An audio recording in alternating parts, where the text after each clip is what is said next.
Aussie? That's very good. We'll give them citizenship tonight.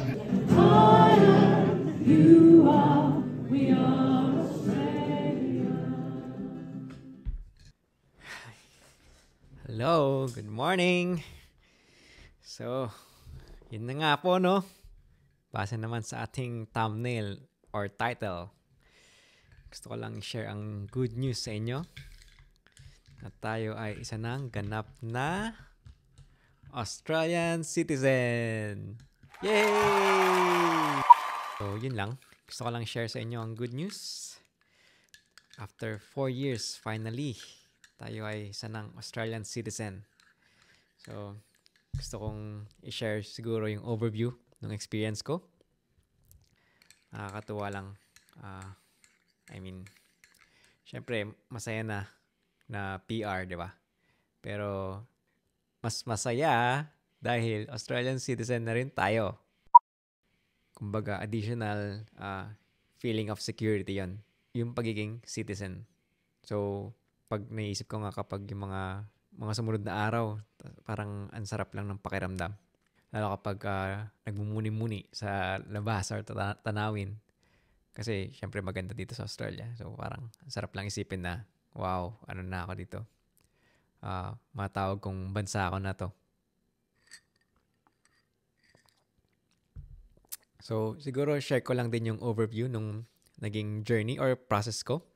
Especially dun na lang sa pagiging citizen para may mapulot naman kayo ng kahit konti, no? So, bali yung pagiging PR or citizen. So, from PR or yung requirements ng residency is dapat nandito ka sa Australia. Nag-stay ka dito sa Australia for 4 years. Alam ko cumulative siya. So, yung mga sasabihin ko, ano lang to, on the top of my mind. So, please kindly do your own extra research. Tsaka, hindi po ako, migration agent. Check ko lang experience ko. And this is just for educational and whatever purpose aside from professional migration advice. So, ayun lang. Bali, yun nga, tulad na sinabi ko, dapat bago ka pwedeng mag-apply ng citizenship from PR, dapat 4 years kang nag-stay dito sa Australia. Tapos, wala dapat doon sa stay mo na more than 12 months.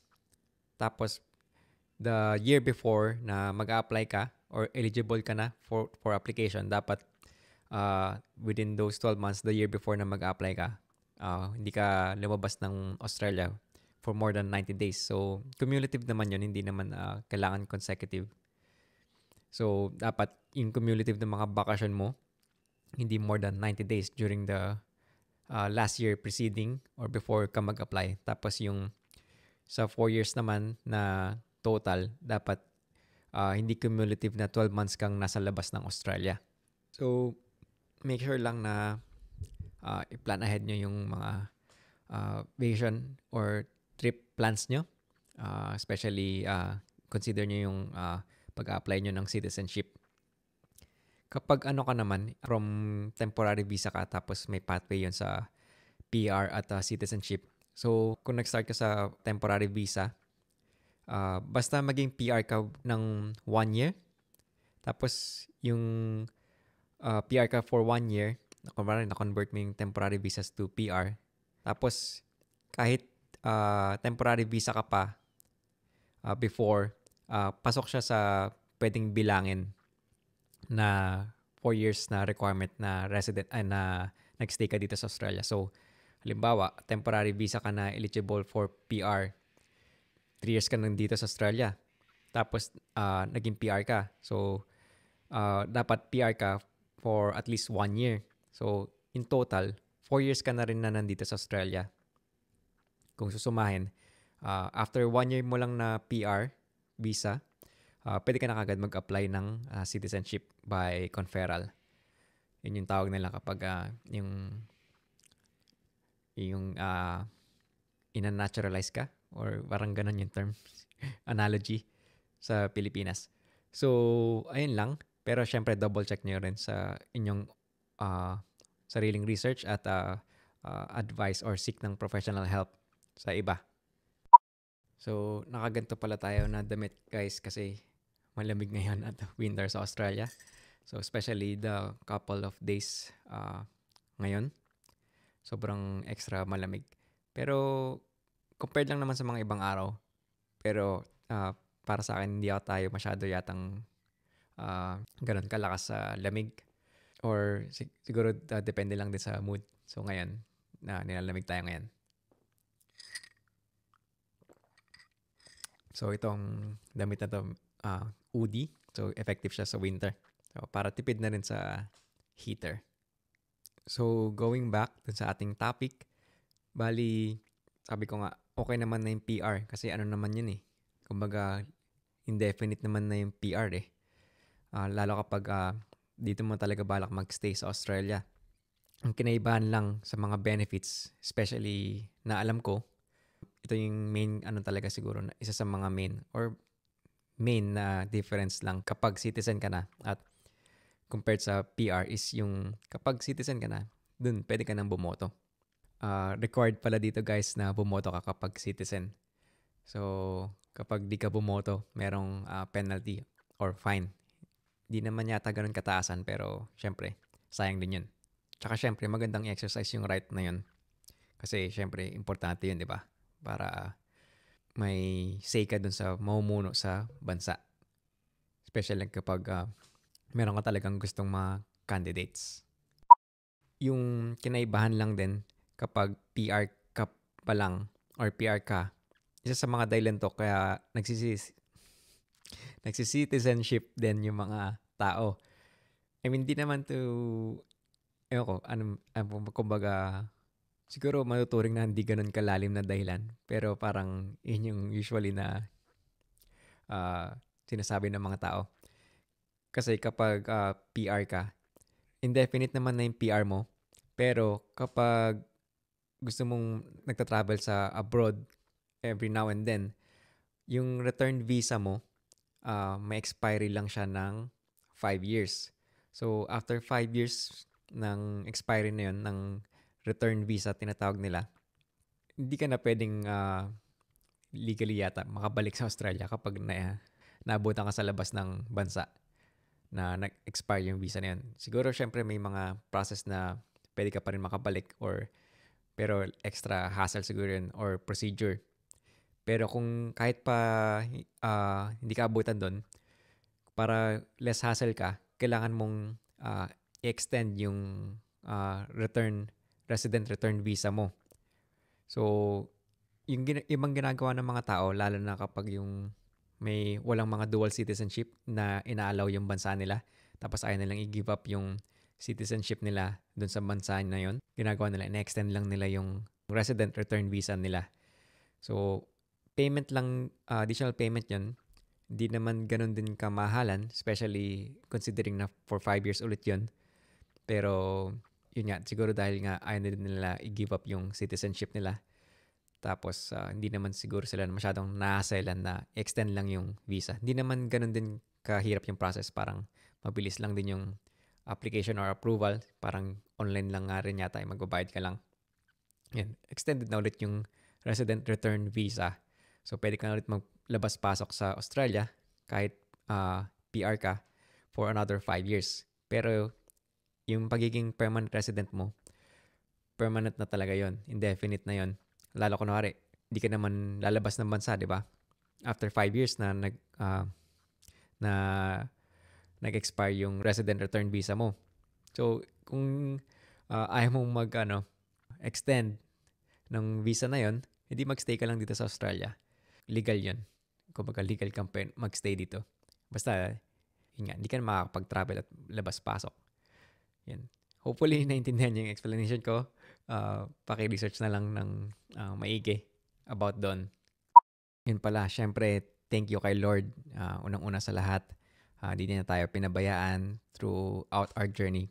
Kahit naman before pa, all throughout our lives, di ba? So, kahit naman, hindi through ups and downs, nandyan siya, di ba? So, thank you kay Lord. At pangalawa sa aking asawa na aking number 1 supporter at number 1 fan. So, at sa mga iba pang nagmamahal at nagsusupport sa atin at nagdadasal para sa atin. Thank you sa inyong lahat. May puwing. Joke lang. So, balik ulit tayo sa topic. The moment na eligible na ako mag-apply, na na-meet ko na yung 4 years na residency requirement para mag-apply ulit mag-progress from permanent resident to citizenship. So, nag-apply na kagad tayo doon. Meron namang calculator sa website ng immigration para i-check kung talagang eligible ka na mag-apply for citizenship. Ano yun ilalagay mo lang yun yung date yata sa pagkakatanda ko. Yung date ng dating mo dito sa Australia. Tapos yung date na mag-apply ka. So, check nila kung pwede na. Tsaka sa mismong application mo, tatanong nila yun. So, kung hindi ka pa pwede, hindi mo masasubmit yung application mo. Tapos yun, nag-submit na kagad ako. May bayad pala yun. 600 AUD. So, yun yung bayad doon sa application. Tapos yun, parang mga 1 month yung hinintay ko para sa advice nila, sa email nila ng Immigration of Home Affairs or Immigration ng Australia to advise me dun sa citizenship exam. So, may exam kasi yun. So, madali lang naman yung exam about sa Australia na values at konting history. So, tinatawag nilang Australian Citizenship Common Bond. So, yun yung parang basis mo ng pag-aaralan. So, konting review. Tapos, yun, may exam. So, yung exam is 20 questions siya. So, computer-based siya. Pupunta ka lang sa exam center or doon sa appointment mo. Dito sa Sydney, sa Parramatta yun, sa isang CBD. So, mag-answer ka lang ng multiple questions sa isang computer. Pasa mo yun ng 20 questions. Pasa mo ng 75% passing mark. So, meron tong 5 questions sa 20 questions na yun na about sa Australian values na dapat perfect mo.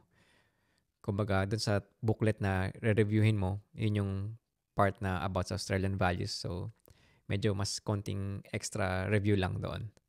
Kasi nga, dapat ma-perfect mo yung 5 questions na yan doon sa exam. Pero ano naman yun? Kumbaga, madali naman talaga siya. Pero syempre, kung nandun ka sa situation pa lang na mag-exam, medyo konting kaba, di ba? Pero yun lang. Tsaka marami naman mga application or bukod dun sa booklet na pwedeng i-download or i-check sa internet na for the review, may mga applications sa computer or sa cellphone na pwedeng i-download to practice the questions. Tapos doon sa mismong exam pa, kumbaga, i-check nila kung napasa mo or na-meet mo yung passing mark. Tapos may 3 tries para kunwari bumagsak ka ng ilang beses. So up to 3 times doon sa day itself na pwede mo pang i-try ulit. So malaki talaga yung chance na papasa ka. Extra pressure lang. Tsaka pagkakatanda ko, talagang kapag hindi ka pa pumasa talaga doon sa 3 try na yon, mag-appointment ka lang naman ulit eh. Kaso siguro additional wait time yan. Tapos parang, alam ko, tanda ko, unlimited naman yata yung talagang pwede mo siyang i-try. Hindi ko na lang sure kung may bayad ulit yun. So, yun lang. Pero, kaya yan kapag ikaw na yung mag-e-exam. So, yung timeline nga ng processing ko is nag-apply ako ng January. Tapos, reply sa akin ng Home Affairs or Immigration for my citizenship exam at appointment was on February. So, 1 month na wait time. So, yun, medyo mabilis pa rin. Pero at that time, syempre, excited ka. Gusto mo, may reply ka agad. Yung appointment ko, another 1 month. So, kumbaga, March yung exam ko. May 1 month halos na preparation at review. Tapos, bukod sa exam, may parang interview na sinasabi nila. Pero naman yan, parang i-verify lang nila actually yung identity mo. Magdadala ka lang ikaw ng valid ID. Usually, kung may driver's license ka na dito or at passport. May instruction naman yan kung ano yung mga documents na yung dapat mong dalhin. Tapos, may isa pang form yun sa application ng citizenship. Pero hindi ko na masyadong discuss. Madali lang naman yan parang ipapa-verify mo lang yung identity mo sa isa pang tao na kakilala mo na usually may mga criteria kung sino yung pwedeng mag-verify nun. Usually mga professional like mga CPAs, CPA Australia na accountant or nurses at iba pang mga professional. At yung siguro yung mga tinatawag nilang jurisprudence dito, JP. Yung exam date, verify lang yung identity mo, konting tanong-tanong lang, i-match lang nila sa records sa system nila.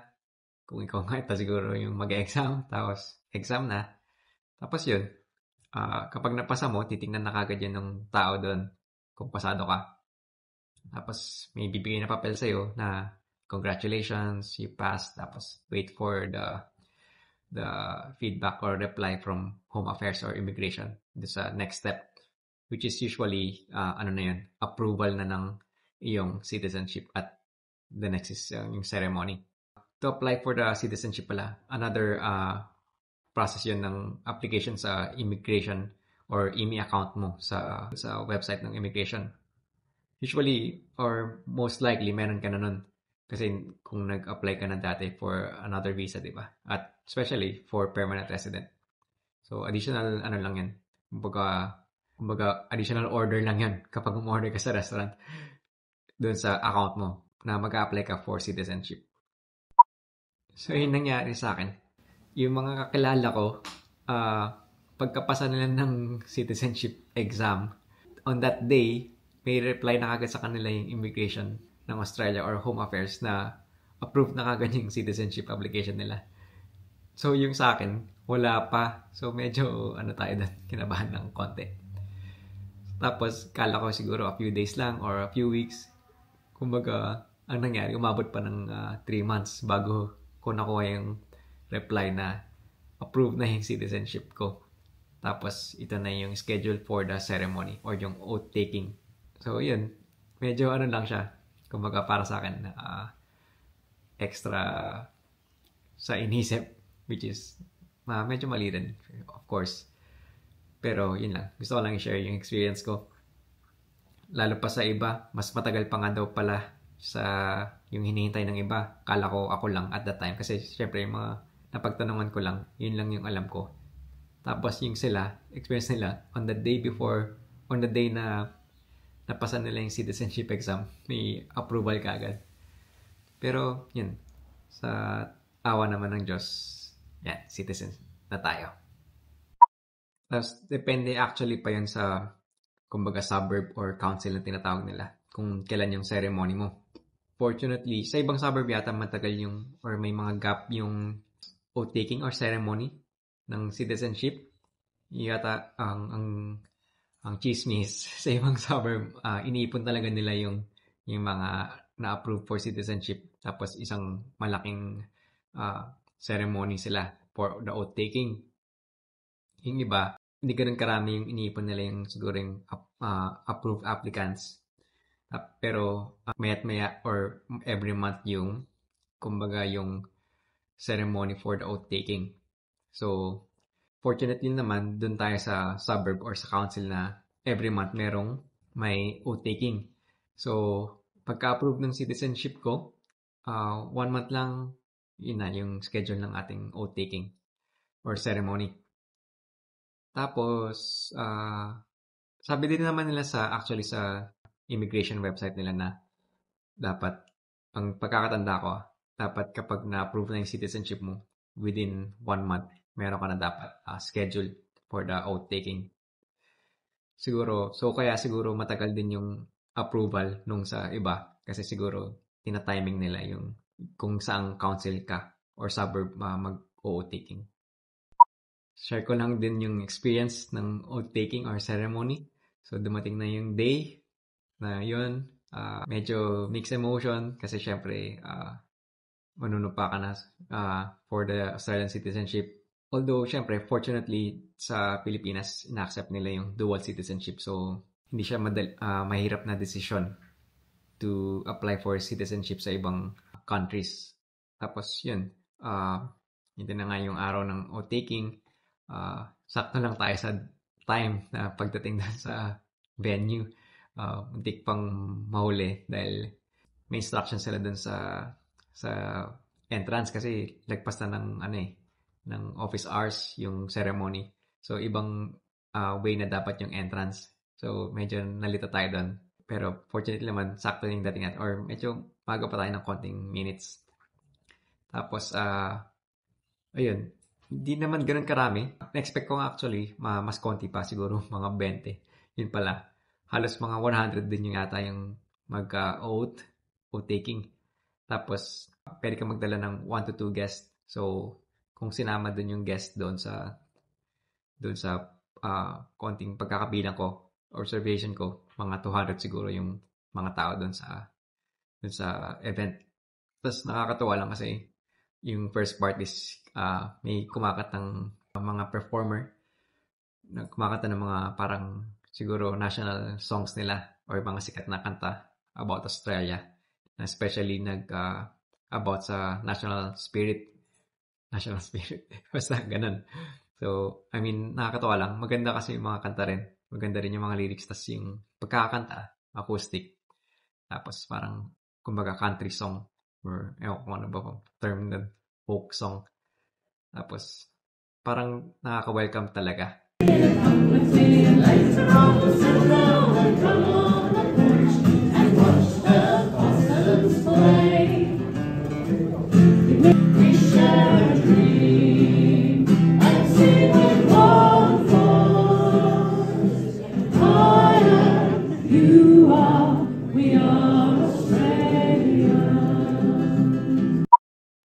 Yung Masters of Ceremony, mga mayor pala yung doon ka manunumpa. Tapos meron pa mga, kumbaga, counselor. So, siguro mga 5 pa yatang counselor, tawag nila. So, ayun, nakakatuwa lang din talagang medyo parang ano talaga. At least parang formal talaga. Tapos yung mayor nakaano pa talaga. Yung nakaayos ng parang siguro British ano yan, na nakasuotan kasi syempre British colony yung Australia. So, yun yung history siguro. O nakagisnan. Tapos sabi pa nga doon ng isang counselor na may mga speech kasi sila. Tapos isa daw talaga, or sabi pa nga niya, Australia is the most successful na multicultural ng country kasi kita niyo naman magandang bansa. Pero kung titingnan nyo, sobrang multicultural ng bansa na to. Iba't ibang lahi or ethnicity yung pinanggalingan or bumubuo.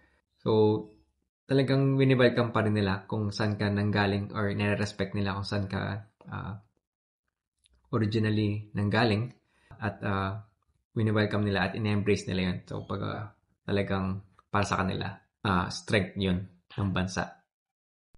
Tsaka, ang galing lang. Talagang makikita mo dun sa mga, pabanggitin nila yung mga bansa, sino yung mag-oath taking eh. So, nakaka-amaze lang.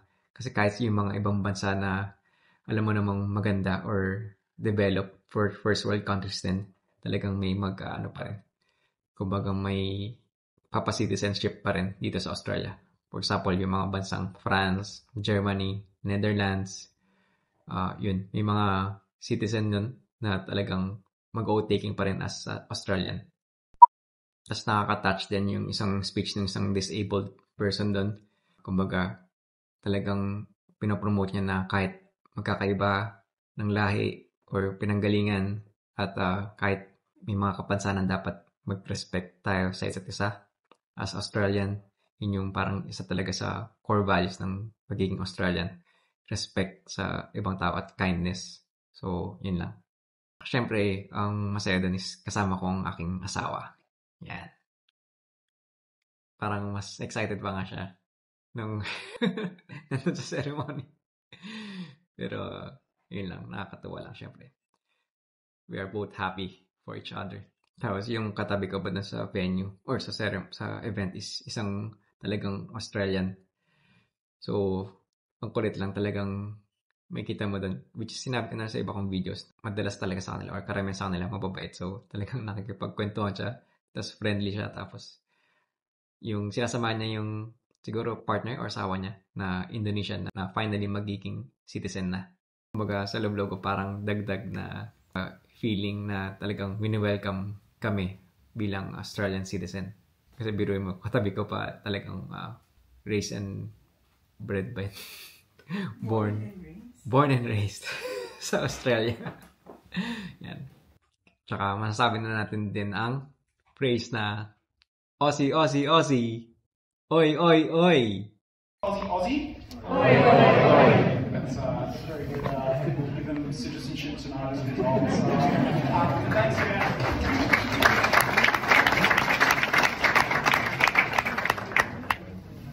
Siguro kapag Aussie tapos dapat kapag may culture ka ng Pinoy, dapat Aussie, Aussie, Aussie, hoy, hoy, hoy yun. Masabi mo nga talagang multicultural dito sa Australia. Kasi mismong yung mayor, hindi siya yung kumbaga Asian yung background niya. Tapos nagpa-picture pa kami doon sa mayor, tapos yung isa sa mga council or yung mga council. Tapos may time pa na nag-selfie pa yung mayor sa phone niya. Siya pa yung nag-selfie sa phone niya. Proud din siyang mag-welcome ng mga bagong citizen. Tapos merong pa-biscuit after simpleng lang naman, food na for sharing. Pero ang maganda doon is meron silang binigay din na plant. Yan. Para daw plantito at plantita na kami bilang Australian. Tapos ang ganda ng certificate, guys. Parang ang social talaga. 20 years. First Hong Kong-born local mayor in 20 years. Galing. In New South Wales. In New South Wales. So, talagang dito is accepted lahat ng nationalities. So, meron pa silang pin na binigay. Yan. Ang ganda ng itsura. Oh, amazing. Aussie, Aussie, Aussie. Meron na palang photographer doon sa mismong event. So, libre na yon. Siyempre, professional photographer. Tapos, isasend lang sa email nyo yung link dun sa pictures nyo. Libre siya. Pwedeng download na yung photos. Dun pala sa mismong ceremony, syempre, dun yung sasabihin yung pledge nyo. Simpleng, statement lang. Na pledge mo yung loyalty nyo sa Australia. Tapos, may lang siya. Dalawang batch lang. Yung isang may phrase na under God. Yung isa walang under God. So, syempre, dun tayo sa may phrase na under God. So, ayun lang guys. Shinare ko lang ang good news sa ating buhay, life update. And hopefully, may natutunan pa rin naman sana kayo kahit konti. And salamat sa panonood ulit. And kung nagustuhan niyo yung video na to, paki-like. And kung gusto niyo share, paki-share na rin. At kung di ka pa nagsasubscribe at gusto niyo makanood ng iba pang videos about dito sa Australia or future videos, don't forget to subscribe. So, yun lang guys. Hopefully, you also have a good day and good news sa inyong buhay. And ingat kayo lagi at see you on the next one.